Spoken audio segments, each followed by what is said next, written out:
नमस्कार, चयन ट्यूटोरियल्स बिलासपुर में आपका स्वागत है। तो गणित विषय में संख्या पद्धति जो कि पहला चैप्टर होता है उसका हम लोग प्रैक्टिस सेट को चलिए हल करते हैं। ठीक है, चलिए सॉल्व करते हैं। मैं बेसिक भी आपको बताते जाऊंगा और फिर आपको सॉल्व भी कराते जाऊंगा। देखिए, पहला प्रश्न है यहाँ पर, इनमें से कौन सा धन पूर्णांक संख्या है। ठीक है, इनमें से कौन सा धन पूर्णांक संख्या है। तो सबसे पहले डेफिनेशन समझ लेना। धन पूर्णांक, धन पूर्णांक मतलब पहली बात क्या है कि धनात्मक होना चाहिए, और दूसरी बात क्या होना चाहिए, पूर्णांक। पूर्णांक मतलब उसमें दशमलव नहीं आना चाहिए। क्या नहीं आना चाहिए, दशमलव नहीं आना चाहिए। तो मेरे को आप लोग एक बात बताइए, इनमें से ऐसी कौन सी संख्या है जो धनात्मक भी है और जिनमें दशमलव भी नहीं है। ठीक, तो देखो 11 भी धनात्मक है, 15 भी धनात्मक है, 18 भी धनात्मक है और 21 भी धनात्मक है। मतलब ये सब संख्याएं धनात्मक भी हैं और इनमें दशमलव भी नहीं है, अर्थात ये सभी संख्याएं क्या होंगी, धन पूर्णांक होंगी। ठीक है, क्लियर। चलिए अगला क्वेश्चन को देखते हैं। इनमें से कौन सी संख्या सम संख्या है। ये देखो, ये वाला प्रश्न क्या बोलता है, इनमें से कौन सी संख्या सम संख्या है। अब सम संख्या क्या होती है, तो सम संख्या ऐसी होती, उसको कहते हैं हम जिसमें हम 2 से यदि भाग लगाएं तो शेषफल कितना आना चाहिए, अंत में शेषफल कितना आना चाहिए, 0 बचना चाहिए। ठीक है, तो उसको हम लोग क्या बोलते हैं, सम संख्या। ऐसी संख्या जिसमें 2 का भाग लगाएं तो शेषफल कितना है, 0 आए, तो उसको हम क्या बोलते हैं, सम संख्या कहते हैं। ठीक है, तो देखो यहाँ पर सीधी सी बात है, जब आप 31 को काटोगे यहाँ पर, तो 31 यदि आप काटोगे किससे, तो 2 से काटोगे, तो कितने बार में कट जाएगा, 2 एकम 2, और आखिरी में कितना बचेगा, 1, तो 2 पंचे 10, फिर आखिरी में क्या, शेषफल 1 बच जाएगा। तो ये तो सम संख्या हो नहीं सकती। इसी प्रकार से आप 51 को काट के देखिए। ठीक है, आप 51 को भी काट के देखिए, तो जब आप 51 काटेंगे तो कैसे काटेंगे, तो 2 एकम 2, 2 दूनी 4, 1 बचा, तो ये कितना हो गया, 2 पंचे 10, आखिरी में 1 बच गया, इसमें भी शेषफल 0 नहीं बचा। ठीक है, तो सम संख्या का मतलब क्या, सम संख्या का मतलब होता है ऐसी संख्या जिसमें 2 का पूरा पूरा भाग जाए और शेषफल कितना है, 0। तो 332 को काट के देखिए, 332 को आप काट के देखिए, तो 332 को काटो, 2 से काटो, तो 2 एकम 2, कितना बचा, 1, यहाँ उतारे 3। अब कितने बार में जाएगा, 2 छक्के 12, कितना बचा, 1, आया कितना, 2, 2 छक्के 12, शेषफल कितना आया, 0। मतलब यही जो है वो क्या है, हमारी सम संख्या है, सही विकल्प है हमारा। ठीक है, तो सम संख्या का मतलब होता है ऐसी संख्या जिसमें 2 का पूरा पूरा भाग जाए और शेषफल क्या बचे, 0 बचे। ये देखो बचा है 0। ठीक, चलो अगला प्रश्न देखते हैं। ठीक, इनमें से कौन सी विषम संख्या है, इनमें से कौन सी विषम संख्या है। तो विषम संख्या क्या होती है, विषम संख्या ऐसी संख्या होती है जिसमें 2 का पूरा पूरा भाग नहीं लगता है ना। जिसमें 2 का पूरा पूरा भाग नहीं लगता है उसको क्या बोलते हैं हम लोग, विषम संख्या बोलते हैं। तो देखो विषम संख्या इनमें से कौन सी होगी, तो याद रखना किसी भी संख्या के अंत में, मतलब इकाई तरफ किसको बोलते हैं, ये वाला, यहाँ से 2, जैसे 2 है इकाई, 5 है दहाई, ये 5 है सैकड़ा, ये है हजार। ठीक है, तो याद रखना किसी भी संख्या का यदि इकाई का अंक, किसी भी संख्या का यदि इकाई का अंक क्या है, 0 है, 2 है, 4 है, 6 है या 8 है, तो वो हमेशा सम संख्या ही होती है। इकाई का अंक 2 है, 4 है, 6 है, 8 है या 0 है, तो वो क्या होगी, हमेशा सम संख्या होती है ना। तो यहाँ पर आप देखो ऐसी कौन सी संख्या है जिसमें इकाई का अंक सम संख्या नहीं है। तो देखो इसमें तो है ना, ये जो है 2 2 2 2 1, यही क्या है, हमारी विषम संख्या है। क्या होता है, परीक्षा में लंबी संख्या देता है, यदि आप काट पीट के उसको हल करके देखोगे ना तो आपका बहुत टाइम चल देगा, है ना। तो इसी प्रकार से पहचानना, यदि इकाई का अंक विषम संख्या है तो वो पूरी संख्या विषम होगी, और यदि इकाई का अंक सम संख्या है तो वो पूरी संख्या क्या होगी, सम संख्या ही होगी। ठीक है, ऐसे करके आप बना सकते हो। अगला प्रश्न है, इनमें से कौन सी भाज्य संख्या है। तो भाज्य संख्या का कंसेप्ट को पहले जान लो, है ना। तो भाज्य संख्या क्या होती है, ऐसी संख्या जो एक और स्वयं के अलावा किसी अन्य संख्या से कटती है उसको भाज्य बोलते हैं। ठीक है, ऐसी संख्या जो एक तथा स्वयं के अलावा किसी अन्य संख्या से कटती है उसको क्या बोलते हैं, भाज्य संख्या बोलते हैं। तो याद रखना, दुनिया की कोई भी संख्या हो वो एक से कटेगी ही कटेगी।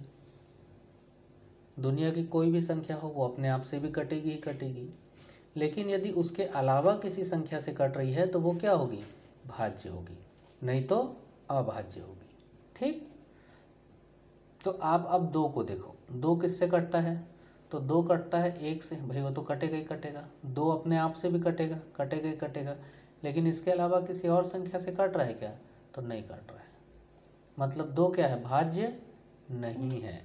याद रखिएगा, दो सम संख्या जरूर होता है लेकिन दो भाज्य संख्या नहीं होता। चार को काट के देखो आप, चार एक से कटा, ठीक, चार चार से भी कटेगा अपने आप से, इसके अलावा चार दो से भी कट जाता है ना पूरा पूरा, इसलिए चार क्या है, भाज्य संख्या है।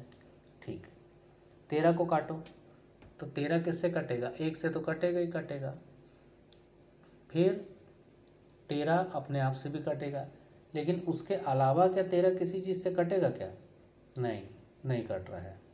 ठीक है, तो 13 क्या होगा, भाज्य क्या भाज्य, अभाज्य, क्योंकि भाज्य का मतलब क्या होता है, एक और स्वयं के अलावा किसी और संख्या से कटना चाहिए, है ना। तो 13 क्या है, अभाज्य है। ठीक है, उसके बाद 41 को काटो, तो 41 एक से कटेगा, 41 से कटेगा और किसी भी संख्या से पूरा पूरा नहीं कटेगा, तो ये भी क्या है, अभाज्य है।